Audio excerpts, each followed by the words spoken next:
These hardened deposits of minerals and salts that form inside the kidneys can trigger pain so excruciating it's compared to childbirth.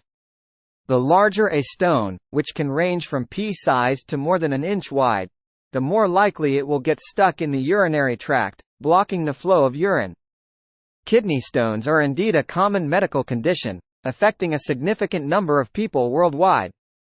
They can cause severe pain and discomfort due to their formation and potential obstruction of the urinary tract.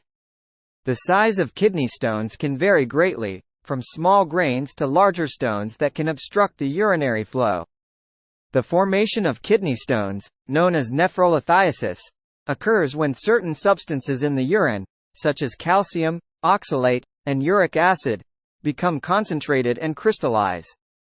These crystals can then grow into larger stones over time. Various factors contribute to the formation of kidney stones, including dehydration, a diet high in certain minerals or salts, certain medical conditions, and family history. When a kidney stone moves from the kidney into the urinary tract, it can cause intense pain, often referred to as renal colic.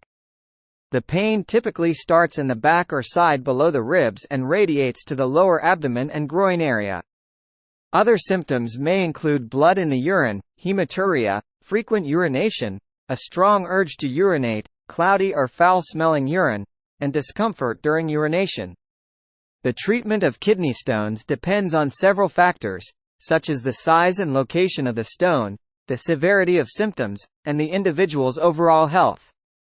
In some cases, small stones may pass naturally through the urinary tract with increased fluid intake and pain management. However, larger stones or those causing significant pain or complications may require medical intervention. Common treatments for kidney stones include 1. Medications. Your healthcare provider may prescribe pain medications to manage the discomfort and may also prescribe medications to help the stone pass or to prevent further stone formation. 2.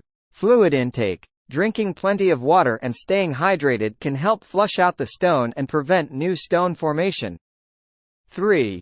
Extracorporeal shock wave lithotripsy, ESWL. This non-invasive procedure uses shock waves to break kidney stones into smaller fragments, allowing them to pass more easily. 4. Ureteroscopy. In this procedure, a thin tube with a camera is inserted into the urethra, bladder, and up into the ureter to locate and remove or break up the stone. 5.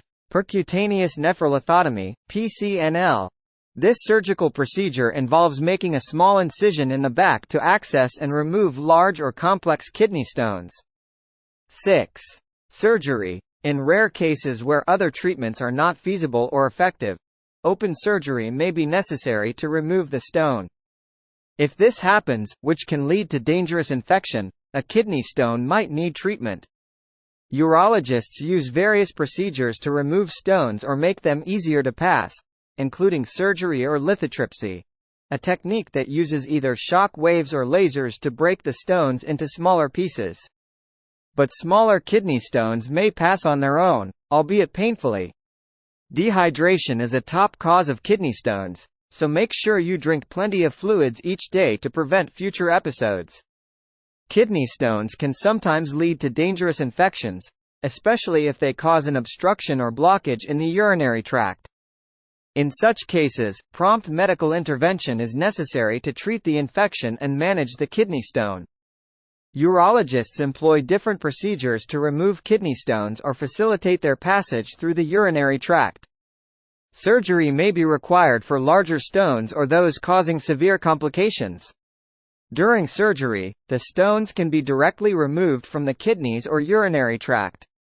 Lithotripsy is another commonly used technique for kidney stone treatment. It involves using either shock waves or lasers to break the stones into smaller fragments, making them easier to pass naturally or facilitating their removal through other means. For smaller kidney stones, they may pass on their own without medical intervention, although this process can be painful. Pain management and increased fluid intake are often recommended to help the stones pass more easily. However, it's important to note that the ability of a stone to pass naturally depends on various factors, including its size, location, and the individual's anatomy. Dehydration is indeed a leading cause of kidney stone formation, as concentrated urine can promote crystal formation. Maintaining proper hydration by drinking an adequate amount of fluids throughout the day is essential for preventing future episodes of kidney stones. Water is generally the best choice, but the specific fluid intake recommendations may vary based on individual factors, such as climate, activity level, and medical history. It's always advisable to consult with a healthcare professional to determine the appropriate fluid intake for your specific situation. Additionally, dietary modifications may be recommended to reduce the risk of kidney stone formation. These modifications can include reducing sodium, salt intake, limiting animal protein consumption, and avoiding excessive consumption of foods high in oxalate, if relevant to the type of stone you have. Overall, if you have a history of kidney stones or suspect you may be experiencing symptoms, it's important to consult with your doctor for an accurate diagnosis, appropriate treatment, and personalized recommendations to prevent future